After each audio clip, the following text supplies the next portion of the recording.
Good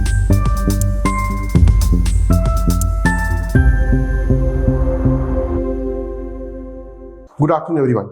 I welcome all of you on behalf of Unique Academy in this special session on GS Paper 1 that was conducted by UPSC in the morning today.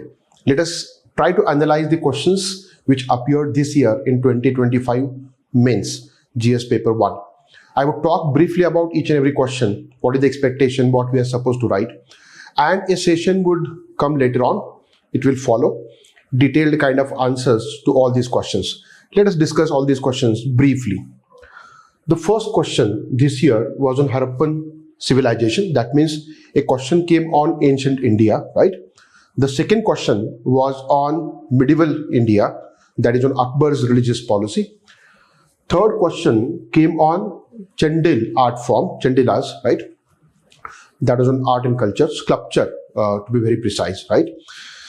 There was one question on post-independence India, regarding the consolidation, one question on Jyotirao Phule, modern India, social reforms, and one question on world history, that is on French Revolution, right?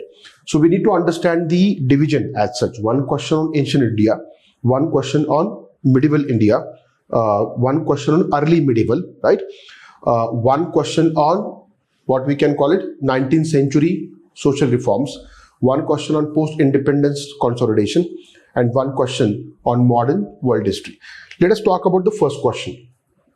Discuss salient features of Harappan's architecture. They have made very clear that we are supposed to talk about architecture. So what exactly are we supposed to include in this topic, right? Let us talk about that. First, obviously you talk about town planning, right? That is one thing. And in town planning, you talk about some features. What features would you talk about? The division of city in two parts, citadel and lower town. And you must pinpoint that citadel was at the higher level. So division of the city, citadel was on the higher level, elevation wise, right? And lower town was at the lower level, elevation wise, which consisted of houses of common masses. That is division, right? Second important thing, systematic drainage system. So underground drainage system, that is second point. Third, standardized burnt bricks. Standardized burnt bricks. They also used mud bricks and stone to some extent, right? But that is an important feature of Harappan architecture. There was some kind of standardization when it comes to bricks that they used at that time, right?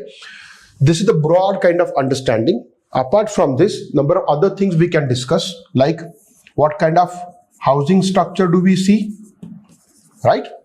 What kind of road network do we observe, right? And importantly, the importance that was given to bathrooms and toilets, or what you can call it as sanitation. These are salient features of Harappan architecture. They gave a lot of attention to all these things. So for example, if you talk about housing, general layout of the housing was there was central courtyard and the rooms were organized around it, right? And privacy was maintained. Look, the location of door, a sort of wall to obstruct the view from road, right? Bathrooms within houses, bathrooms were given slope and tightly fitted bricks were used in order to make it watertight.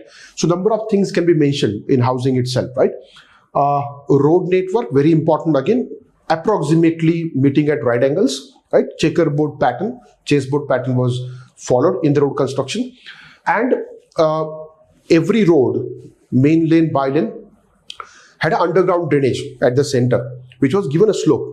And the entire grid pattern, it was given a slope for drainage.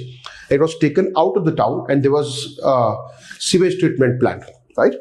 Along the road, there were measures for solid waste management as well, right? We will talk about all these things in detail when I come up with the model answers for all these questions, right? Then bathrooms and toilets. There were bathrooms, toilets in big houses. That was the private kind of sanitation area, right? But for smaller houses, there were public bathrooms and toilets, right? So that aspect we are supposed to mention. And there were mechanisms to clean them as well, right? An important thing that you can mention for all these things, so for housing, for sanitation. What was needed was water, and number of wells were provided. So in Mohenjo-daro alone, there were more than 700 wells, right? So these are the features that we can discuss as far as Harappan architecture is concerned, right? Let us look at now the second question, that is on Akbar. And that is pretty interesting kind of question, right? What is asked here? Examine main aspects of Akbar's religious syncretism. There are few things here. You are supposed to talk about main aspects. What exactly does that mean, right? And religious syncretism. Everyone knows, right? Whenever we talk about Akbar's religious syncretism, it is about Deen-e-Ilahi,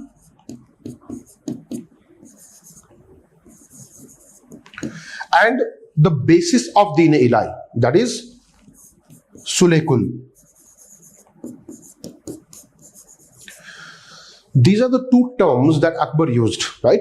Sulekul and Deen-e-Ilahi. I would explain both of them. But the question is the main aspects.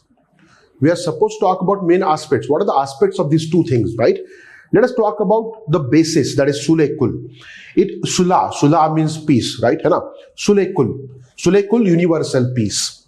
What Akbar was trying to talk about through that term universal peace was peace among religions. Broadly speaking, as far as Akbar was concerned, he had come across few of the religions. One was a set of religions, rather, Abrahamic religions, right? Second was the Indic religions, right? Second set was Indic religions.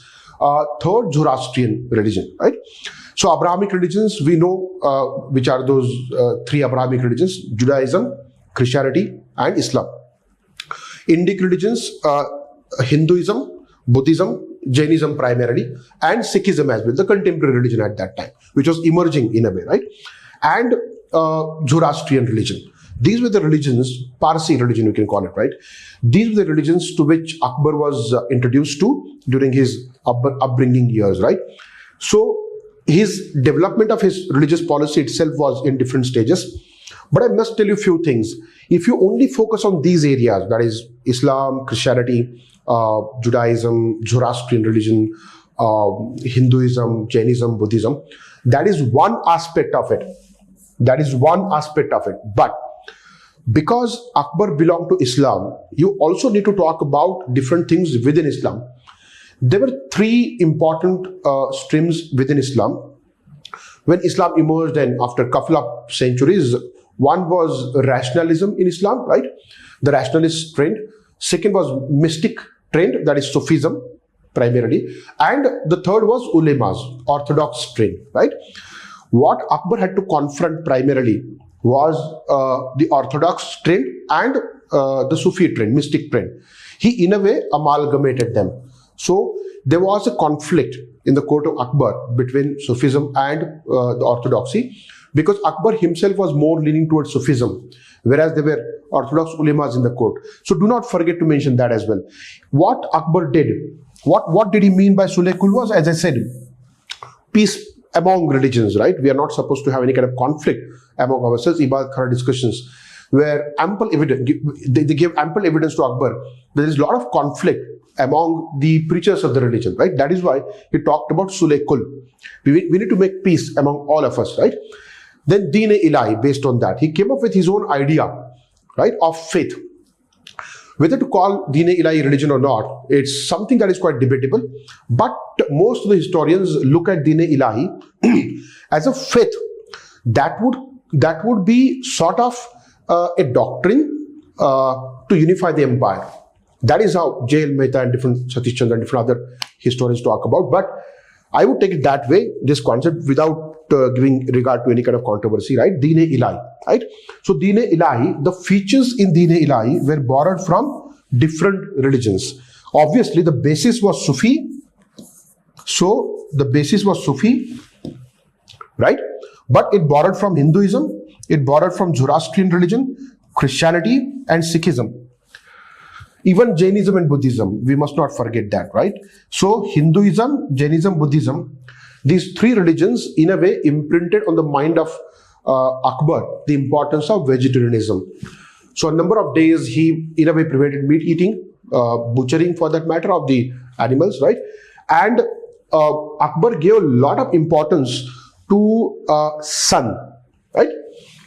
So number of names that are there in Sanskrit to sun, he used to recite that, right? And more importantly, the concept of sun is there in Zoroastrian religion as well, Nur, that is light, right?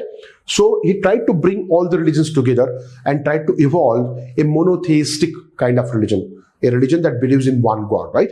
So that is syncretism.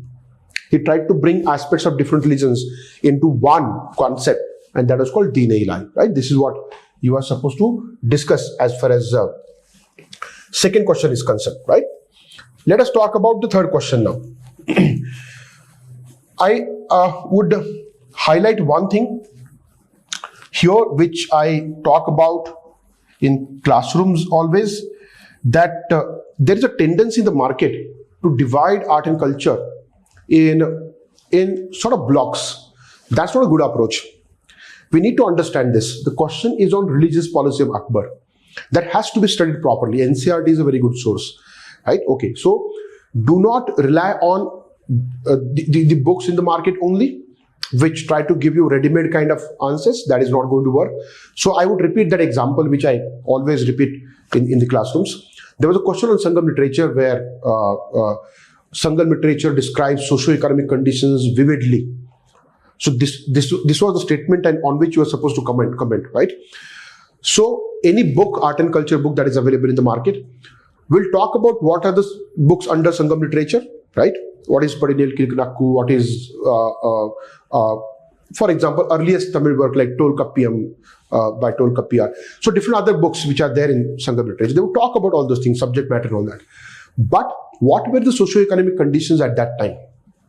So you need to have some understanding of social history, economic history, religious policy of the state, and in that sense, some understanding of political history as far as ancient medieval is concerned.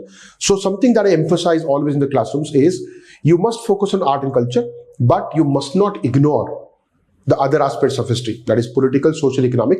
You must learn optimum content of other aspects as well, right?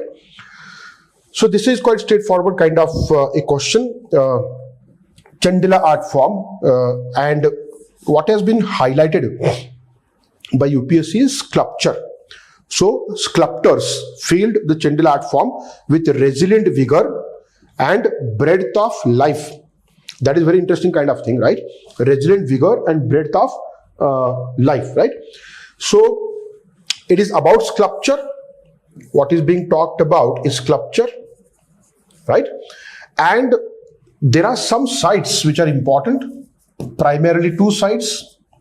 One is, everybody knows that, Khajuraho and Kalinjar. Here you would see a number of temples, number of structures of Chandelas which are full of sculpture, tremendous kind of sculpture, right? And the overall architecture of Chandelas, which contains a lot of sculpture, right, can be divided into three parts: Eastern, Western and Southern, right? So these are three parts as far as features are concerned. But broadly speaking, Chandel art form in temple architecture, because there are a number of temples at these two sites, this can be called as temple towns as well. Probably Chandelas wanted their towns to be sacred towns, right?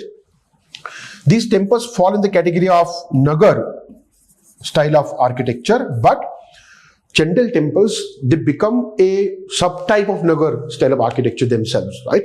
They have their own features, right? A number of things we can talk about. We can talk about different temples like Lakshman temple, Khandariya Mahadev temple, right? Vishnu temple, and so on. In these, most importantly, Chausast Yogini temple, right? So Yogini is gods. There are Jain temples, there are Hindu temples, right? Vishnu, Sun temple, right? So number of deities are shown, and apart from deities in the sculpture, the subject matter also happens to be human figures. Profusion of human figures, slender kind of human figures, beautifully carved out, right? These are the themes as far as sculpture is concerned, right? Apart from religious themes, there are human themes, and within human themes, what is very important and interesting is the Mithun couples. Mithun couples, right? So this is one aspect that is quite prominent in Khajuraho, right? And that brings a different kind of aspect of the life, right? What it indicates as far as breadth of life is concerned, right? In Hinduism, there are 4 purusharth, right? Dharma, Artha, Kam, and Moksha, right? I would not go into details of all these things, but I will tell you one thing.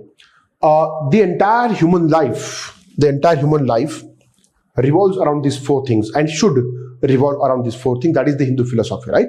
So Dharma, Artha and Kam has to happen according to Dharma. And if you combine these 3 things together in your life, Dharma, Artha, Kam, Moksha, in right measure according to Dharma, you get Moksha automatically, right? So that is how it describes life, Hinduism, right? So breadth of life, it covers everything. Most of the temples and sculptures are divine, at the most some secular themes like human life, but the way it has been prominently shown, the calm aspect, right? In Mithun couples, pleasure, right? Bold kind of thing, a different kind of scope is given to the entire sculpture, right? So resilient vigor, again, the entire sculpture stands today after so many centuries, right? And vigorous kind of depiction can be seen in terms of both durability and in terms of the topics which are covered by the Chandel sculpture, right? Let us now go to next question. So question number 11, 12 and 13, right? So this year again, very interesting question came on Mahatma Jyotirao Phule. It talks about Phule's writings and efforts as far as social reforms are concerned. But there is a peculiarity in this question. What is that? It touches almost all subaltern classes. Very interesting kind of question. I generally pinpoint this in the classroom lectures a lot of times. Though Jyotirao Phule belonged to Mari caste, right?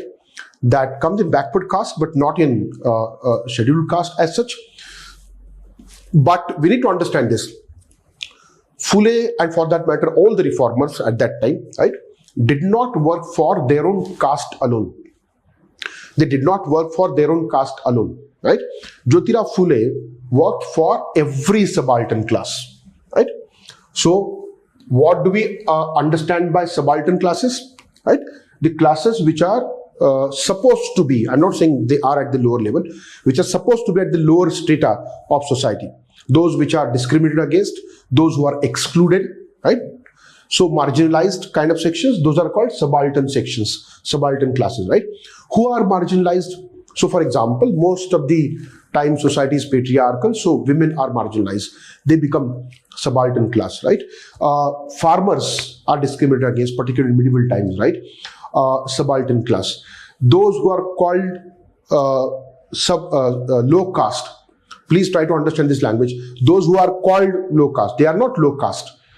They are being called so, right? So all these sections he was concerned with, right? His writings were concerned with.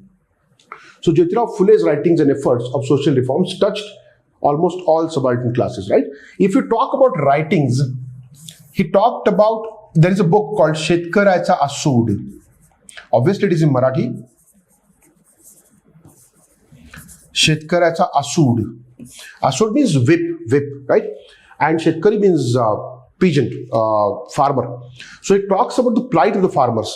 So here he is talking about farmer as a subaltern class, right? We know he worked for education of women, and more importantly, women of all castes. There was no barrier as such, right? Education of women of all castes, right? Jyotirao Phule coined the term Bahujan, right? And that takes the form later on to a category called OBC, other backward classes, right? We know there are 2 groups, SC and ST, broadly speaking, scheduled caste and scheduled tribes, right, which are discriminated kind of caste. But in the entire caste hierarchy, in the entire caste hierarchy, right, SC, STs are kept at the lowest level, which is very, very wrong, discrimination kind of thing, but that's how it has existed, right? So there are certain castes which are just above these castes. They also face discrimination, right? And he talked about all those castes, right? Secondly, the kind of language he has used in his books, I must tell you that language. He talks about, Phule talks about Shudra and Ati Shudra. Shudra and Ati Shudra, right? What does that mean? This term is pretty broad. The term Shudra that Phule uses is quite broad in the sense he almost covers some 85 to 90% of the population, right? Because those who were sort of linked to, involved in agriculture were called Shudra, and at that time bulk of the population was involved in Shudra, so more than some 70-80% people become Shudra, right? All the women were treated like Shudras, right? So except upper caste men, rest all are Shudras. And there are some who are called Ati Shudras. They're also called untouchable. That's that obnoxious kind of practice, very horrible kind of practice that India had, and it continues unfortunately in some forms, right? Shudra and Ati Shudra. He combined both of them and he called them Bahujan, something that I was talking about. Bahujan. Bahu means what? Those who are in majority, right? They are the one who are in majority, Bahujan. And we must look at them in terms of their upliftment. So he did not talk about a particular caste. He talked about all the subaltern classes, included everyone into it, right? So that is about Jyotirao Phule. Let us now talk about the next question, right? Which is very interesting. It's a 15 marker, but it looks like you can write an essay on that, right? Now, the challenge that you have in this question is how to bring as much information as possible within word limit, right? It says trace India's consolidation process during early phase of independence in terms of, there are some words here, polity, economy, education, international relations. So let's be very clear about it. There are 4 heads under which you are supposed to discuss post-independence consolidation of India. You must tell yourself that you have to make 4 paragraphs, 4 brief paragraphs. So maybe 1 liner in terms of introduction, 1 liner in terms of conclusion, and 4 paragraphs. And you would talk about those things very briefly. So if you talk about the political aspect, you know it very well. Number of things were going on at that time, right? The constitution making of the constitution, then the problem of states. I don't need to talk about that in detail. Reorganization of states, right? Problem of language, we know very well, right? This is another important thing, right? So states, language, constitution making, and I would say early policies of the government. Number of things would come here, right?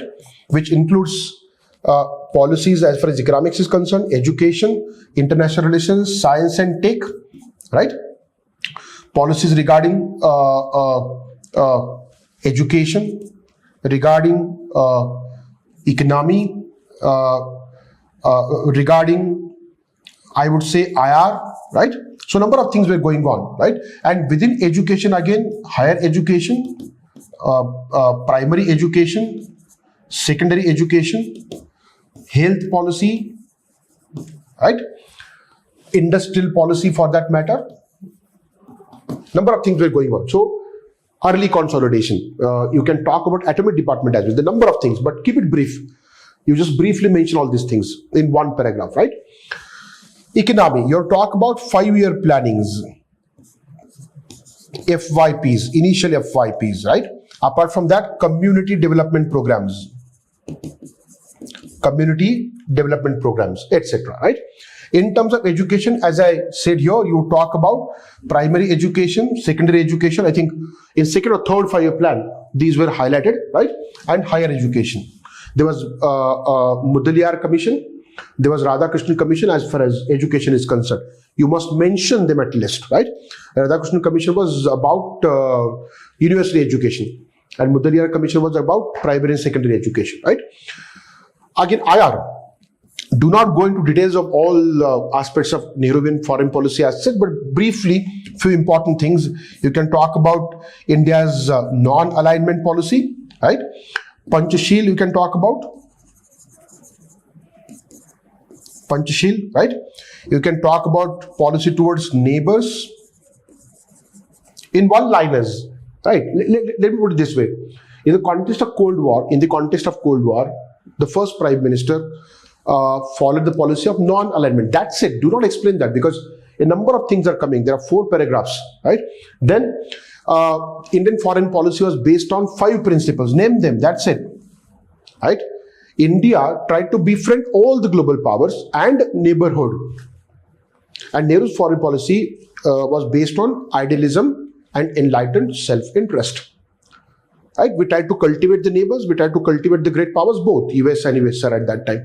And these were the principles: non-alignment, Panchashil primarily. So that's how you look at it. You can go on discussing IR or any topic for that matter, 5-year plans and economy and everything, but you have to keep it very brief, right? Now, French Revolution, that is question on modern world history. See, the question is a bit different in the sense it talks about the significance, continued significance of French Revolution in contemporary times, right? So, French Revolution has enduring relevance to the contemporary world. That is what we are supposed to understand here. And you're supposed to explain that, right? So, what is the contemporary relevance or significance of French Revolution? I would highlight a few things about French Revolution, which are important even now, right? So, what are those important things? See, first of all, you can talk about aristocracy, right? French Revolution ended privileges of aristocrat. It ended privileges of aristocrat. Secondly, it ended the medieval system, feudalism, which was exploitative, right? Now, 2 things. Feudalism was in a way ended, the privileges were ended, aristocracy, privileges of aristocrats were ended. When you end privileges based on some kind of ascription, some kind of legacy, right? You come up with equality before law. Equality before law. So, please understand, aristocratic mindset, feudal mindset has not ended in the world. It is still there. There are some people who try to claim certain privileges based on all these things. So, feudal background, aristocratic background. There is monarchy in some countries like, say, Saudi Arabia for that matter, right? You know? So, aristocracy, feudalism, these tendencies exist even today. And equality before law is something that we strive to bring as much as possible. There have been exceptions as well, right? So equality before law is something that we need to understand as far as French Revolution is concerned. And the other 2 principles, liberty and fraternity.